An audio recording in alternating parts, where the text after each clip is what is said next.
हिंदी एक वैज्ञानिक भाषा है। जैसी बोली जाती है वैसी ही लिखी जाती है। फिर भी हमें कई बार भ्रम होता है कि कुछ क्रिया शब्द हैं जिसमें हमें भ्रम होता है कि क्या यहाँ पर य आएगा या फिर ए आएगा या फिर ई आएगा।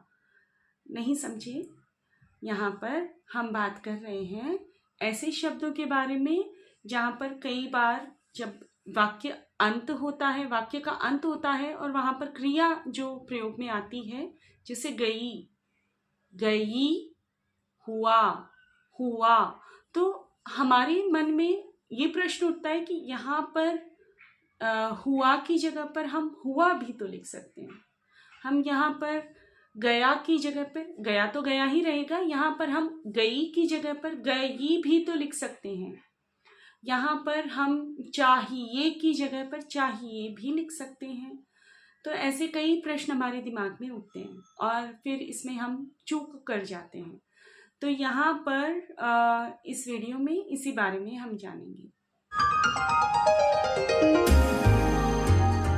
जो हिंदी की मानक भाषा है, यानी कि सर्वत्र जिसको माना गया है कि ऐसी ही वर्तनी होनी चाहिए, इसमें जो श्रुति मूलक य और व है, इसको यदि विकल्प के रूप में ये दोनों शब्द आते हैं, यानी कि हमारे दिमाग में ऐसे विकल्प आए कि यहाँ पर ई आएगा या फिर ई, तो हमें मान्यता ई को देनी है। अर्थात उदाहरण के तौर पर गई शब्द जब हम लिखेंगे तो हमें वहाँ पर य नहीं लिखकर ई लिखना है। इसी तरह से हुआ शब्द में या फिर हुआ शब्द में हमें हुआ को चुनना है, यानी कि अंत में हमारा स्वर ही आना चाहिए। इसी में हम दूसरे प्रश्न की तरफ बढ़ते हैं कि क्या ये क्रिया शब्दों में ही ऐसे होता है? तो ये सिर्फ क्रिया शब्दों में ऐसे नहीं होता है, ये क्रिया में, विशेषण में और अव्ययों में ऐसा होता है। यानी कि ये जो श्रुति मूलक शब्द हैं, ये तीन श्रुति मूलक हैं, ये तीनों ही परिस्थितियों में, यानी कि क्रिया में भी, विशेषण में भी और अव्यय में भी, इन तीनों में ये बदलेंगे। यानी कि यहाँ पर स्वरात्मक या फिर कहें कि क्रिया, विशेषण और अव्यय जो है वो स्वरांत स्वरों के साथ ही उसका अंत होगा। तो इसी प्रकार से हम आगे बढ़ते हैं कि कुछ ऐसे शब्द होते हैं जैसे कि स्थायी शब्द है, अव्ययी भाव समास है। जब इसको हम लिखते हैं, यानी कि ये जो शब्द है ना अव्ययी भाव समास का, तो इसका जो नाम है अव्ययी, स्थायी या फिर व्यवसायी, ऐसे शब्द में भी क्या ई का प्रयोग होगा? तो ऐसे शब्दों में ई का प्रयोग नहीं होगा। यहाँ पर हमें ये ध्यान देना है कि यदि जो शब्द हैं वो मूल रूप से जैसा है उसके साथ में हमें छेड़छाड़ नहीं करनी है, यानी कि उसको वैसे के वैसा ही रहने देना है। यानी कि स्थायी की जगह पर स्थायी नहीं होगा, अव्ययी की जगह पर अव्ययी नहीं होगा, इसी तरह से व्यवसायी की जगह पर व्यवसायी नहीं होगा। फिर आगे बढ़ते हैं, एक और शब्द है जैसे कठिनाई होगा या फिर कठिनाई होगा।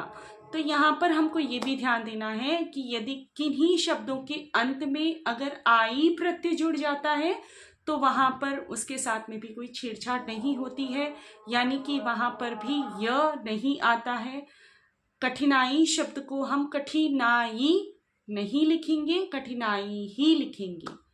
फिर कई बार जो है बच्चे पूछते हैं कि जैसे गाय शब्द है उसका बहुवचन रूप है, तो उसको हम कैसे लिखेंगे? उसको हम गायें लिखेंगे या फिर गायें लिखेंगे?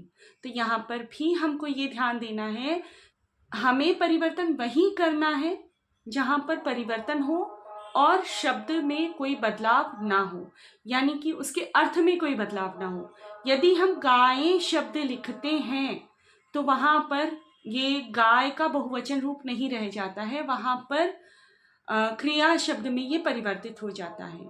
यानी कि हम किसी को कह रहे हैं गायें, और गायें लिखना है यानी कि सुनने में भले ही वह एक के जैसे प्रतीत हो, लेकिन अगर हमें गाय का बहुवचन रूप लिखना है तो य के ऊपर एक ही मात्रा हमें लगानी होगी।